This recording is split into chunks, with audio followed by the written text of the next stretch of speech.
Hello, അപ്പം ഇന്ന് ഞാൻ വന്നിട്ടുള്ളത് ബ്രെഡ് വീട്ടിലുണ്ടെങ്കിൽ നമുക്ക് രാവിലെ വൈകുന്നേരമൊക്കെ പെട്ടെന്ന് തയ്യാറാക്കാൻ പറ്റിയ ഒരു ബ്രെഡ് മസാലൻ്റെ റെസിപ്പിയാണ് കേട്ടോ. അപ്പോൾ ഇത് കുട്ടികൾക്കൊക്കെ ഉണ്ടാക്കി കൊടുത്താൽ തീർച്ചയായിട്ടും ഇഷ്ടപ്പെടും. അപ്പോൾ ഇത് ഉണ്ടാക്കണം എങ്ങനെ നോക്കിയാലോ. അപ്പോൾ ഇത് ഉണ്ടാക്കാൻ വേണ്ടിയിട്ട് ഒരു 5 സ്ലൈസ് ബ്രെഡ് ഞാനിവിടെ എടുത്തിട്ടുണ്ട്. ഇനി ഒരു പാന് ചൂടാക്കാൻ വെക്കാം. അതിലേക്ക് നമുക്ക് ഈ ബ്രെഡ് ഓരോന്നായിട്ട് വെച്ചെടുക്കാം. അപ്പോൾ എണ്ണയൊന്നും ആക്കണ്ട കേട്ടോ, ജസ്റ്റ് ഒന്ന് നമ്മൾ 2 വശം ഒന്ന് മൊരിയിച്ചെടുക്കണുള്ളൂ. അങ്ങനെ ഒരു വശം ആയാൽ നമുക്കിതൊന്ന് തിരിച്ചിട്ട് കൊടുക്കാം. തീ കുറച്ച് വെച്ചിട്ട് ചെയ്തെടുക്കണേ. അങ്ങനെ ഒരു വശമായപ്പോൾ ഞാൻ തിരിച്ചിട്ടിട്ടുണ്ട്. ഇനി മറുവശവും റെഡിയായി വരുന്ന സമയത്ത് നമുക്ക് ഇതിൽ നിന്ന് ഈ പാനിൽ നിന്ന് ഇത് മാറ്റിയെടുക്കാം കേട്ടോ.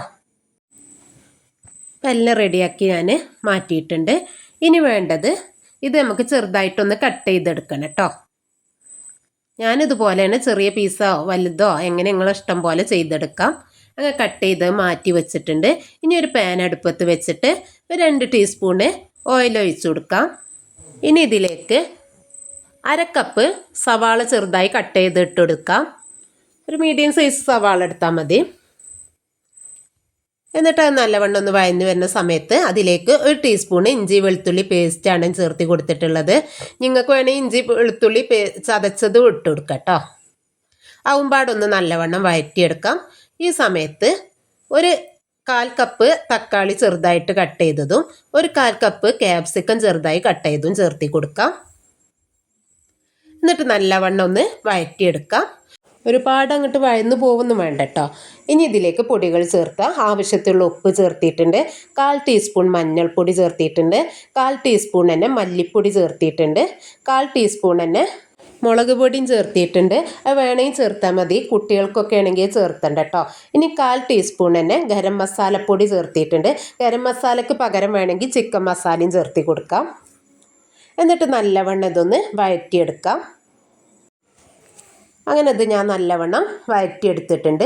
ഇനി ഇതിൻ്റെ ഈ മസാല നമുക്കൊരു സൈഡിലേക്ക് മാറ്റിയിട്ട് 2 കോഴിമുട്ട എടുത്തിട്ടുണ്ട്. അത് ഇതിലേക്ക് ഒഴിച്ച് കൊടുത്തിട്ട് ഒന്ന് ചെറുതായിട്ടൊന്ന് ചിക്കിയെടുക്കുക കേട്ടോ. അപ്പോൾ ഇത് ചെറിയ തീയിലിട്ടിട്ട് ചെയ്തെടുത്താൽ മതി. അങ്ങനെ ഇത് ഞാൻ നല്ലവണ്ണം ചിക്കിയെടുത്തിട്ടുണ്ട്.